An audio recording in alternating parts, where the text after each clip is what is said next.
man, you really get in your head about being at an in-between hair length when you start a YouTube channel, don't you?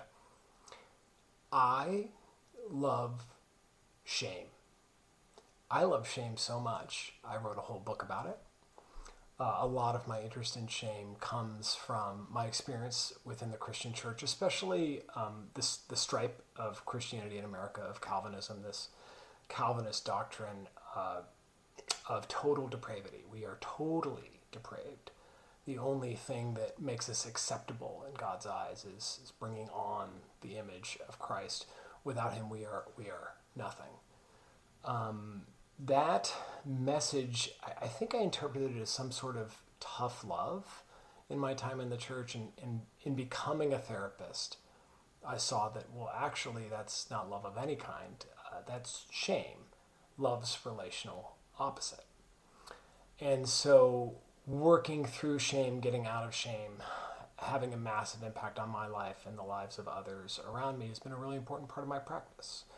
One of the most surprising things about that has been physical, medical health outcomes. Shame is strongly associated with immune disorders, autoimmune disorders where the body attacks itself, which makes a lot of sense. Shame is the mind attacking itself. A lot of my thinking on this subject has been informed by Marlene Winell. She wrote a book on religious trauma. She really brought the concept of religious trauma and the diagnosis of religious trauma syndrome to popular culture, and I highly recommend her work. The practical piece of this, I always want to share something really practical in these little videos, is the difference I want to talk about between guilt and shame. Guilt says, I am something wrong. I am bad. I am evil. I am worthless. And guilt says, I've done something wrong. I made a mistake, or I hurt someone with my actions.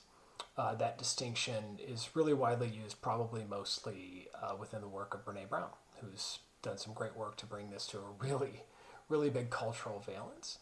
The reason this difference is very helpful is that shame and guilt are experienced very similarly in the body, usually down in the stomach, and usually a really heavy, sickening feeling. And the similarity in the way they feel in the body gives us a pathway into, well, toggling between the two. We can shift our experience in the way we talk to each other and the way we slow down and even self-educate from shame, which is consistently maladaptive. That's to say, when you feel shame, you do the thing you don't want to do again and again. You shame the alcoholic. He drinks twice as much because, well, if I am bad, well, fuck it. And on the other side, if we can shift to guilt, I have done something wrong. If you guilt the alcoholic, well, there is potential for reform. We can make that distinction with ourselves. So in a moment where you feel that familiar feeling of shame or guilt down in your gut, you slow down, you ask, what am I feeling? Where am I feeling it? What is the quality of the sensation in that place in my body? It's really important to slow down and say, what's the narrative here? If the narrative is, I'm bad, I'm no good, I'm sinful, I am a sinner, I'm evil, any of those things that are about character, I am, we can slow down and we can tell a new story we may have to repeat a number of times. I've made a mistake, or something difficult happened to me.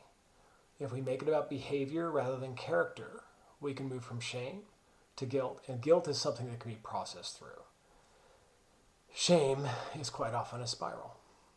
So try to make that slow down and make that distinction between shame and guilt, between character and behavior.